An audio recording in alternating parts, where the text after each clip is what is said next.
The Center for Research on Aging and Disability Options, CRADO, is dedicated to trying to enhance the position of older adults and people with disabilities in our society. One big piece we did had to do with the baby boom, and we looked at national trends for the baby boom and then how they would be different in Kansas and provided that information. And we were really one of the leaders in that area. And actually, I was part of a team that developed a whole book about elder statistics that was one of the first in the country. Again, looking at what elders in our state needed now, and then what would be probably the progression. We also did a lot of research on getting services to people very quickly, because that's the key to keeping people out of the nursing home. And we developed a whole presumptive eligibility expedited service delivery system, and we demonstrated that it was cost effective. Again, legislators didn't think it would be, it was. So we showed that.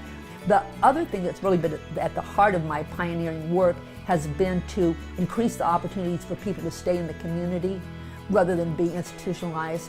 And I've done several large studies on that. I was so fortunate to be able to partner with the state of Kansas at a time when they were really interested in looking at the cost benefits of home and community-based services. So we did a longitudinal study that was one of the few in the country and was picked up nationally and even internationally, and there's still reform efforts in other states. I was just talking to the people from Minnesota at a conference based in part on that work and on other work too. Anyhow, what we showed was that if you trace people 5 years from the time that they were diverted from nursing facility care, in fact, most of them didn't go into a nursing home. That had been what had been believed all along, that if you provide home and community-based services, you were delaying, but probably not preventing nursing home placement. And so basically legislators felt like you paid for the home care and then you paid for nursing homes anyhow, so what's the point? But what I showed was that the people that were diverted, about half of them never went into a nursing home, and a large percentage of them died at home, which was, of course, what they had hoped to accomplish. And the way that mechanism worked was that when they found out about home and community-based services, even if later on in their aging trajectory they broke their hip or something happened, they were still able to stay in the community, perhaps after a short rehabilitative stay, because they knew about home and community-based services. So they knew how to get in touch with them and to activate them for themselves. Right now what we're working on is an assessment instrument that will be uniform across disability populations and older adults, FE, PD, TBI, and also now we're working with IDD populations.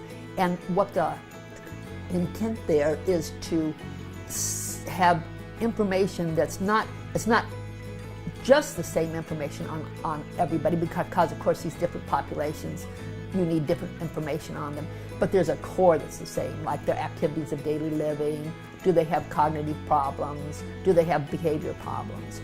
And so we're working to adapt actually an existing instrument for Kansas.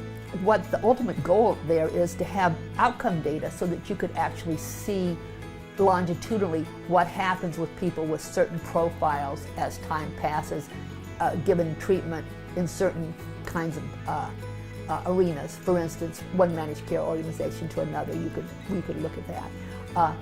The other element that is important there is that it can be used to help create a way to track people from one care area to another, like from the hospital to the nursing home, and then back out to the community. So if you have that same core, then some countries that are like Canada has been doing this for 20 years, then they're developing things like frailty indexes so that they can look at the population and they can say, oh, well, look at this person, obviously there's indicators they're getting more and more frail. We need to do an intervention or they're going to end up in a nursing home.